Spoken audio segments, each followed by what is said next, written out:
So, nung mga nakaraang araw ay nagkaroon ng pangamba ang mga GCash user dahil sa isang Facebook post.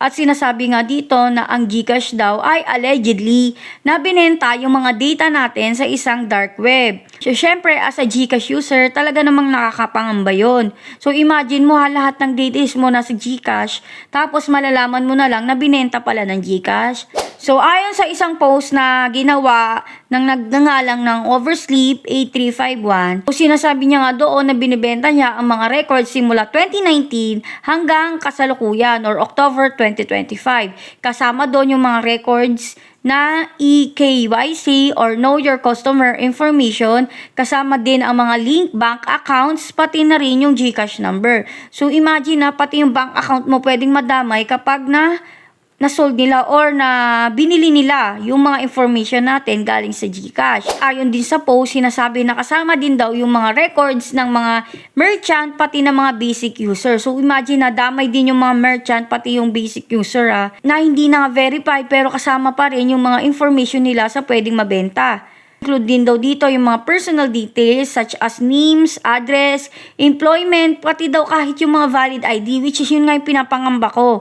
Kasi baka nga makuha nila yung mga valid ID natin, pati mga information. At sinasabi din dun sa post na meron daw siyang records ng 7 to 8 million users. So imagine na talaga namang marami na talagang user ng GCash dito sa Pilipinas. Kaya hindi malabo na ganito karami yung makukuha or mabibenta nila. At ino-offer niya to in bundle. So, imagine nakabundle pa siya at nagkakahalaga ito ng $25,000. So, imagine kung i-convert natin yan sa Philippine peso, halaga ito ng 1.4 million pesos. So, imagine para sa mga 7 to 8 users na data, ang kapalit ng pala ay 1 million higit. Kaya nga tayo nag-GCash kasi akala nga natin safe tayo pero may mga chances pa rin talaga na magkaganito. At sinasabi niya nga doon na makikipag-deal lang daw siya sa mga existing buyers dito sa dark web. Kung makukonfirm ito na daw yung pinaka-largest data alleged links dito sa Pilipinas. Pagkakaalam ko, isang araw pa nang mayagpag itong post na to, kaya talagang nawindang talaga halos lahat ng GCash user dahil nga sa post na ito.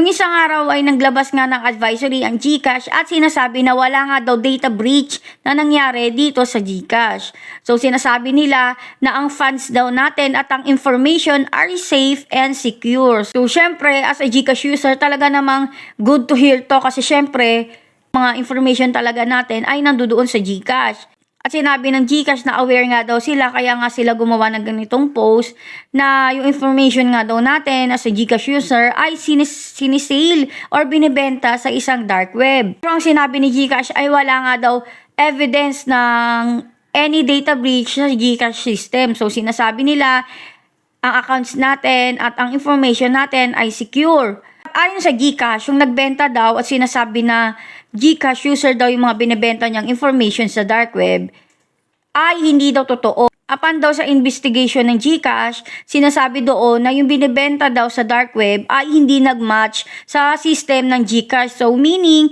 yung mga binibenta daw doon ay hindi daw galing sa GCash. So hindi daw yun totoo. Interest doon ay incomplete, invalid, or kaya hindi daw belong sa GCash user. So, natotohanan nila na hindi nga daw sa mga GCash user yung binibenta doon sa dark web. Nila na continue daw sila mag-work closely with BSP, NPC, and CIC para ma-monitor at ma-validate yung mga information at masabi na secure lahat ng system nila. Siyempre, as a GCash user, talagang happy ako sa naging respond nila at sana talaga patotohanan nila na wala talagang data breach na nangyari. So, kasi imagine sa ating mga GCash user, ginagamit natin siya as e-wallet at minsan dito talaga tayo nag-i-store at nag-iipon ng pera.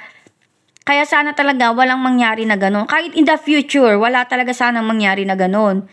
Pero, yun nga, sabi nga ng GCash ay paghihigpitan pa nila lalo ang security nila at i-make sure nila na protected ang ating information at pati na rin yung pera natin sa loob ng GCash. Yun nga na, sana may natutunan kayo sa video na ito. Thank you for watching. Yun lang!